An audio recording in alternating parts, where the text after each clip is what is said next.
Di sesi kali ini saya ingin sedikit berbagi cerita tentang bagaimana saya merintis karir sampai saat ini, dan mungkin bisa diambil nilai-nilai positifnya untuk bisa menjadi inspirasi buat teman-teman semua. Kalau kita flashback ke belakang, ya di mana-mana memang flashback ke belakang ya. Kalau ke depan itu namanya Flash Gordon. Saya itu memang memulai karir itu dari nol banget, tapi bukan ngisi bensin. Dari nol ya, Mas? Karena dulu awalnya saya tidak pernah kepikiran bisa menjadi seperti sekarang. Banyak orang yang bilang, wow, Andre Taulany sekarang sukses. Wow, Andre Taulany sekarang kaya raya. Wow, Andre Taulany sekarang sultan. Jujur sebetulnya bukan itu sih yang saya harapkan ya. Karena saya lebih senang kalau diapresiasi perjuangannya untuk mencapai ke titik itu. Kalau orang menyebut seperti itu, saya aminin, saya alhamdulillah. Tapi sebetulnya perjuangannya yang harus dibagi ya. Karena mencapai sesuatu itu memang tidak mudah. Seperti saya dulu mengawali karir, saya adalah seorang anak pertama dari 4 bersaudara, adik saya 3. Dan dulu kecil saya bukan terlahir dari keluarga yang berkecukupan, tapi keluarga yang sederhana banget. Tapi kami bahagia. Ayah ibu saya karyawan biasa, ibu saya seorang sales marketing asuransi, ayah saya wira swasta. Jadi hidup kami sederhana tapi cukup, alhamdulillah, happy, senang. Nah, memang semua itu rencana, kita boleh berencana tapi Allah yang menentukan. Pada saat kami berbahagia menjalani hidup itu, ternyata ayah saya harus dipanggil duluan dalam usia 46 tahun, dan saya menjadi pengganti ya, karena saya anak pertama, adik saya 3. Dari situlah awal titik di mana saya mulai berjuang untuk hidup. Saya ingin membantu ibu saya karena adik-adik saya masih sekolah, dan saya pun pada saat itu juga baru masuk kuliah.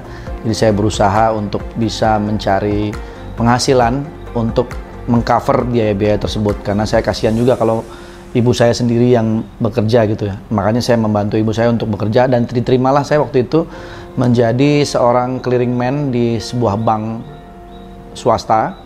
Gajinya pada saat itu masih 350.000 satu bulan, tapi saya sangat bersyukur banget ya. 350.000 itu saya kasih ke mama untuk bisa diatur lah supaya bisa mencukupi kebutuhan rumah tangga. Berjalannya waktu, karena saya hobi ngeband, jadi sambil bekerja, sambil kuliah juga, ngeband juga tuh. Karena ngeband itu memang hobi saya waktu zaman saya SMA dulu gitu. Jadi tiga-tiganya saya jalanin, kerja, kuliah, dan ngeband. Nah, alhamdulillahnya juga setelah ayah meninggal, 3 tahun kemudian demo band saya tuh diterima di perusahaan rekaman Stinky ya. Diterima, lalu kemudian saya tanda tangan kontrak, saya rekaman. Pada saat itu saya senang banget, saya nggak mikir duitnya dulu, yang penting kita bisa diterima di perusahaan rekaman, dan berharap ini lagunya bisa diterima dan menjadi terkenal gitu. Nah, setelah proses itu berlanjut, alhamdulillah nih Stinky lagu Mungkinkah itu rilis tahun 97 dan booming. Wah, alhamdulillah, seneng banget gitu. Nah, dari situlah mulai start saya merintis karir sampai sekarang ini di dunia entertain. Semua tetap butuh pengorbanan. Waktu pada saat di Stinky pun juga tidak serta-merta saya langsung merasa cukup, merasa hebat, enggak, karena tetap harus berjuang juga di situ.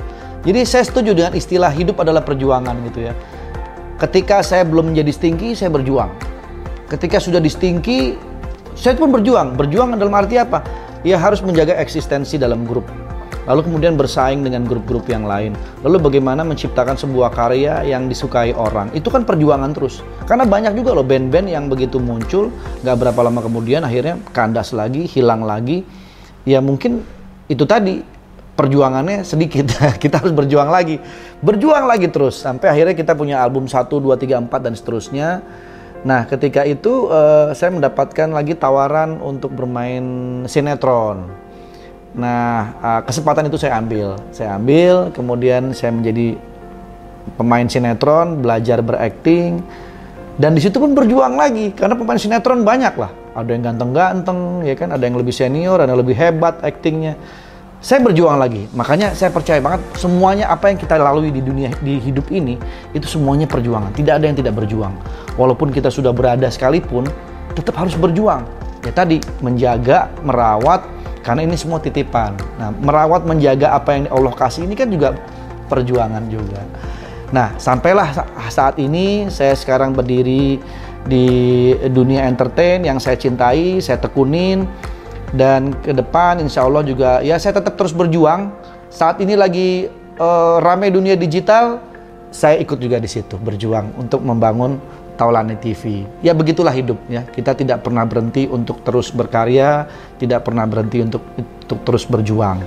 Dan semua yang kita lakukan, sekali lagi yakinlah apa yang kita lakukan ini adalah ibadah. Nah, kalau udah basicnya ibadah, intinya adalah menyenangkan orang, bermanfaat untuk orang banyak, bisa menjadi sesuatu, insya Allah itu jadi berkah dan yakin nggak akan putus gitu. Jadi ini mungkin saya bisa bagi ke teman-teman semua dalam mencapai sebuah cita-cita. Nggak usah takut, wah nanti gue bisa nggak ya, wah nanti gue bisa nggak ya. Awalnya mimpi aja dulu. Saya dulu juga gitu kok, mimpi dulu. Karena saya bukan basicnya orang kaya, saya nggak ditinggalin warisan yang banyak dari orang tua. Dan pada saat orang tua meninggal pun usia saya masih sangat muda, jadi nggak kepikiran saya harus bagaimana ke depan. Tapi saya tetap menjalani hidup ini, berjuang dan yakin bahwa kita bisa. Dan kita selalu bersandarnya kepada Allah. Nah, dari mimpi dulu, begitu mimpi baru kita mempunyai motivasi. Yang kedua adalah kita harus punya motivasi untuk mencapai mimpi itu. Nah, ketika sudah punya mimpi, lalu punya motivasi, sehingga kita tergerak untuk belajar, untuk dan segala macam lah yang disebut juga dengan perjuangan tadi. Nah, ketika itu sudah berjalan, jangan lupa selalu iringi dengan doa. Apapun hasilnya yang didapatkan, entah itu tercapai atau tidak, entah itu sesuai atau tidak dengan yang kita inginkan, tapi itu adalah hasil yang sudah kita dapatkan dari berjuang. Maka hargailah perjuangan kita. Kalaupun tidak sesuai dengan ekspektasi kita, tapi kita bersyukur karena kita sudah berjuang mendapatkan itu. Nah, seperti itu. Artinya apapun yang kita jalani dalam hidup ini, yakin insya Allah bisa, dan percaya hasil yang kita dapat itu adalah yang terbaik dari Allah buat kita. Amin. Mungkin itu yang bisa saya sampaikan. Semoga bermanfaat, semoga bisa juga menjadi inspirasi. Mohon maaf kalau ada salah-salah kata. Kita ketemu lagi di lain kesempatan. Terima kasih. Assalamualaikum warahmatullahi wabarakatuh.